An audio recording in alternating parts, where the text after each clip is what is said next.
Shalom, shalom, chers auditeurs de l'émission Kangoka. Mon nom est Chris Dukumana. Aujourd'hui, nous sommes lundi. Je salue tous ceux qui me suivent aux quatre coins du monde. Je salue tous ceux qui prient pour nous partout où vous êtes. Que Josué vous bénisse. Que Josué bénisse toute personne qui se rappelle de prier pour l'équipe Kangoka. Que Josué te bénisse car tu fais une œuvre très importante. Vous pouvez penser que c'est une simple chose parce que j'en parle chaque lundi, mais pour nous, c'est quelque chose qui a de la valeur. Savoir qu'il y a des gens qui prient pour nous, qui vont dans la présence de Dieu dans le nom de Jésus et qui mentionnent l'équipe Kangoka dans leurs prières, nous rendons grâce à Dieu pour vous. N'oubliez pas de prier pour les partenaires de Kangoka, c'est-à-dire ceux qui nous soutiennent dans cette œuvre afin qu'elle puisse avancer. Priez aussi pour moi afin que je puisse avoir des paroles qui viennent de Dieu, que je ne dise pas ce qui vient de moi. Ce n'est pas facile d'avoir une parole à donner tous les jours, une nouvelle parole chaque jour. Ce n'est pas du tout facile, c'est juste la grâce de Dieu. C'est pourquoi j'ai besoin de vos prières. Que toute la gloire revienne à Josué. Pour ceux qui sont nouveaux dans l'émission, je rappelle que le nom de Josué est le nom de Dieu comme nous le lisons dans Exode 3:14. Chaque lundi, je commence toujours l'émission en vous parlant de la devise de Kangoka. Il s'agit de 3 points. Premièrement, nous devons accepter la volonté de Dieu même lorsqu'elle est différente de la nôtre. Et deuxièmement, nous devons prier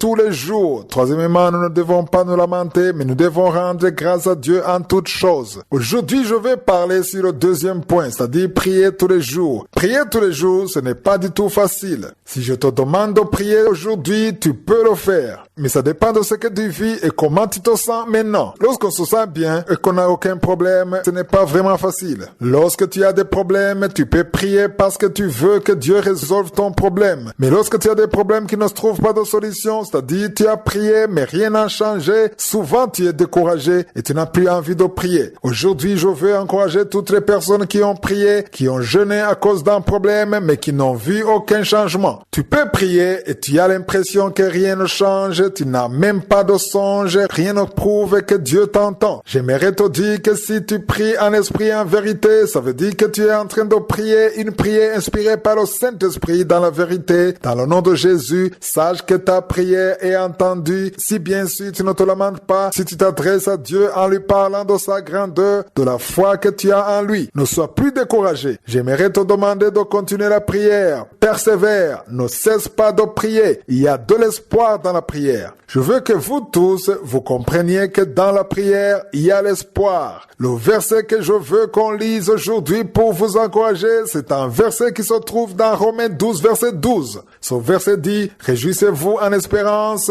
soyez patients dans l'affliction. » Ici, la parole s'adresse à ceux qui vivent une situation difficile, ceux qui sont dans l'affliction. Tu as des problèmes, mais cette parole te demande de te réjouir pour les bonnes choses qui vont venir après. Le verset continue en disant, « Persévérez dans la prière. » Pourquoi persévérer dans la prière? Tu persévères parce que tu sais que tu parles à un Dieu qui t'entend. Il n'y a rien de plus décourageant que de savoir qu'on parle à un Dieu qui n'entend pas. Parfois, lorsque tu te réveilles le matin, tu peux avoir cette impression que rien ne se passe. Il y a des gens qui sont habitués à sentir quelque chose changer dans leur corps. Ils ressentent des manifestations ou bien ils ont des visions. Mais lorsque cela n'arrive pas, pas de manifestation, pas de vision, ils commencent à se dire que Dieu ne les entend pas. J'aimerais te rappeler que nous ne marchons pas par la vue, mais nous marchons par la foi. Et nous avons la foi que la réponse est là, même lorsqu'on ne voit rien. Si tu pries dans le nom de Jésus, tu peux avoir la certitude que le Dieu qui est au ciel t'entend. Dans Romains chapitre 12, verset 12, nous venons de voir qu'il y a de l'espoir dans la prière. Dans tes problèmes, ne désespère pas. Ne perds pas espoir, mais détache tes yeux de tes problèmes. Dis-toi que le Dieu du ciel te voit. Il connaît ce pourquoi tu pries. Si cela est conforme à sa volonté, je t'assure à 100% que tu le verras. Ne te décourage plus. Si tu perds espoir, tu ne pourras plus prier. Si aujourd'hui tu pries encore, ça veut dire que tu as encore de l'espoir. Tous ceux qui continuent de prier, ça veut dire qu'en eux, il y a encore de l'espoir. Tu crois encore que quelque chose peut se passer. Celui qui n'a plus d'espoir, il cesse de prier. Il est incapable de dire un seul mot. Lorsque tu vas quelque part et que tu trouves la porte fermée, tu frappes à la porte et tu continues de frapper si tu sais qu'il y a quelqu'un qui va ouvrir. De la même façon, ne te décourage pas. Continue de prier. L'heure de Dieu venue, tu verras sa puissante main.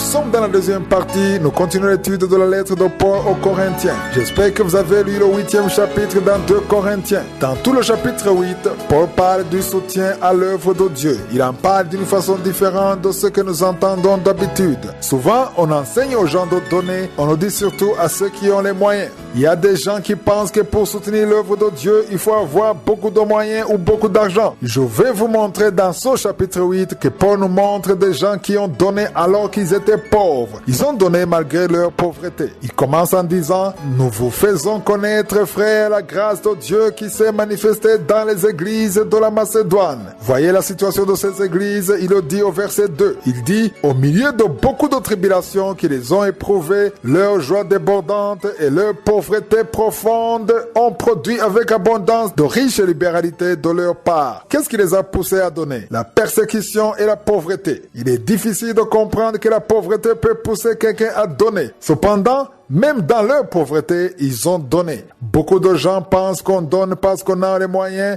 mais quand on a un cœur qui veut donner, ça ne demande pas d'avoir beaucoup de moyens. Je le dis souvent, lorsque tu entendras quelqu'un dire que quand Dieu le bénira, il soutiendra l'œuvre de Dieu, il aidera les pauvres ou les veuves ou les orphelins, sache bien que si la personne dit cela, elle n'a pas le cœur de donner. Je vais mieux expliquer cela. Lorsqu'on a un cœur qui veut donner, on n'attend pas d'avoir beaucoup d'argent, car beaucoup parmi ceux qui le disent, ils ont certainement quelque chose. Dans ce peu qu'ils ont, ils considèrent que ça leur appartient. Pour pouvoir donner aux autres, ils exigent d'avoir beaucoup. Souvent, même quand ils ont beaucoup d'argent, ils n'ont pas ce cœur qui donne. J'aimerais vous dire qu'on remarque quelqu'un qui a un cœur de donner dans le peu qu'il possède. Quelqu'un qui est généreux, on le voit dans le peu de moyens qu'il possède. Quand tu verras quelqu'un qui a beaucoup d'argent et qui donne, ça ne veut pas dire qu'il donne parce qu'il a beaucoup d'argent. Il donne parce qu'il a un cœur de donner. Quelqu'un qui a ce cœur de donner, même quand il n'était pas encore riche, il partageait ce qu'il avait avec les autres. Si tu ne peux pas partager avec les autres dans le peu que tu possèdes, sache que même quand tu auras beaucoup d'argent, il sera difficile pour toi de partager avec les autres. Ce sont ces gens qui ne veulent même pas qu'on leur parle de donner aux autres, de soutenir les pauvres. Ils ne veulent pas entendre cela car ça dérange leur conscience. On peut donner même dans la pauvreté. Ça, c'est important de le savoir. Au verset 3, Paul dit: ils ont, je l'atteste, donné volontairement selon leurs moyens et même au-delà de leurs moyens. Ceci me rappelle une histoire qui se trouve dans Luc chapitre 21 verset 1 à 4. C'est un exemple que Jésus a donné. Il est allé dans le temple, il a vu beaucoup de gens riches qui mettaient leurs offrandes dans le tronc. Puis est venue une femme veuve et elle a mis 2 petites pièces. Au verset 3, Jésus dit: je vous le dis en vérité, cette pauvre veuve a mis plus que tous les autres. Il faut comprendre que Dieu ne se soucie pas du montant que tu donnes. Dieu se soucie de la valeur de la chose que tu donnes. Si cela a de la valeur pour toi, alors ça a de la valeur pour Dieu. Dieu veut voir sa place dans ta vie. L'importance que tu donnes à Dieu se manifeste dans ce que tu donnes. Si tu ne peux pas donner une petite chose pour la gloire de Dieu, cela montre que tu accordes beaucoup d'importance sur ta propre personne plutôt qu'à Dieu. Tu ne donnes pas beaucoup d'importance à l'œuvre de Dieu, aux pauvres, aux veuves et aux orphelins. Il faut comprendre que ce qui a de la valeur pour toi a aussi de la valeur pour Dieu. Au verset 3, dans 2 Corinthiens chapitre 8, Paul dit: ils ont, je l'atteste, donné volontairement selon leurs moyens et même au-delà de leurs moyens. Au verset 4, il ajoute: